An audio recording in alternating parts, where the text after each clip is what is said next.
আসসালামু আলাইকুম ওরহমতুল্লাহি ওবারাকাতুহ। আপনাদের সবাইকে নতুন এই ভিডিওতে স্বাগত জানিয়ে শুরু করছি আজকের এই ভিডিও। ইরান ইসরায়েল যুদ্ধ সংকটে পড়তে পারে বাংলাদেশও। ইরান ইসরায়েল যুদ্ধ বিশ্ববাসীর জন্য দুর্যোগ বয়ে আনতে পারে, এমন আলামত স্পষ্ট হয়ে পড়ছে। ইরান ইতিমধ্যে ইসরায়েলের সঙ্গে যুদ্ধবিরতির প্রস্তাব নাকচ করেছে। তেহরান সহ বিভিন্ন গুরুত্বপূর্ণ নগরীতে ইসরায়েলি হামলায় ইরানের যে ক্ষতি হয়েছে তা এক কথায় অপূরণীয়। তবে পাল্টা হামলায় ইরানও বুঝিয়ে দিয়েছে জয়নবাদীদের দুঃসাহসের বদলা নিতে তারা বদ্ধপরিকর। এ যুদ্ধ অব্যাহত থাকলে তার নেতিবাচক প্রভাব পড়বে বিশ্ব অর্থনীতিতে। ক্ষতিগ্রস্ত হবে বাংলাদেশের মতো অনেক দেশ। ক্ষতিগ্রস্ত হবে বাংলাদেশের মতো স্বল্প উন্নয়ন ও উন্নয়নশীল দেশও।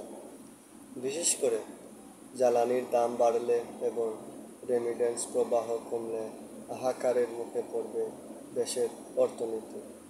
ইরানের বন্দর ও জ্বালানি অবকাঠামোতে হামলার ফলে সবচেয়ে বড় অনিশ্চয়তা তৈরি হয়েছে জ্বালানি খাতে। প্রথমত, জ্বালানি সরবরাহ নিয়ে অনিশ্চয়তা, দ্বিতীয়ত মূল্যবৃদ্ধির আশঙ্কা। বিশ্ববাজারে এরই মধ্যে তেল গ্যাসের দাম বাড়তির দিকে।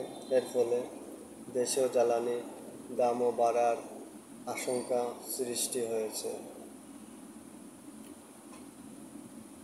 এটি দেশের উৎপাদনমুখী শিল্প খাতকে সবচেয়ে বেশি চাপে ফেলবে। এছাড়া জাহাজে পণ্য পরিবহনের ব্যয় বাড়ার কারণে শিল্পের কাঁচামাল সহ নিত্যপণ্যের দাম বাড়ার আশঙ্কা রয়েছে। মধ্যপ্রাচ্যের বিভিন্ন দেশে বিপুল সংখ্যক বাংলাদেশি শ্রমিক কর্মরত।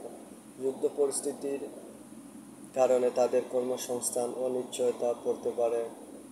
হরমুজ প্রণালী দিয়ে বিশ্বের প্রায় এক চতুর্থাংশ জ্বালানি পণ্য পরিবাহিত হয়। এটি যদি সাময়িক সময়ের জন্য বন্ধ হয়ে যায় তাহলে আন্তর্জাতিক বাজারে অপরিশোধিত তেল ও প্রাকৃতিক গ্যাসের দাম দ্রুত গতিতে বেড়ে যেতে পারে। এমনিতেই বাংলাদেশের অর্থনীতি নাজুক সময় অতিক্রম করছে। প্রায় এক বছর ধরে ইরান ইসরায়েল যুদ্ধ মরার উপর করার ঘা হিসাবে দেখা দিতে পারে। জ্বালানির দাম আরও বাড়লে তা মূল্যস্ফীতি বাড়তে ইন্ধন যোগাবে। গরিব মানুষের জীবন দুর্বিষহ হয়ে উঠবে। কর্মপ্রণালী বন্ধ হলে যুদ্ধে জড়িত করতে পারে যুক্তরাষ্ট্র, ব্রিটেন ও ফ্রান্স, যা পরিস্থিতি ভয়াবহ করে তুলবে।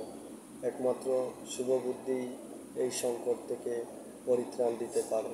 এই যুদ্ধের বন্ধে হলে বাংলাদেশের মতো অনেক দেশ উপকৃত হবে এবং তারা স্বস্তিতে তাদের অর্থনীতি কাঠামো পরিচালিত করতে পারবে। নতুবা এর বিপরীত কিছু হতে পারে।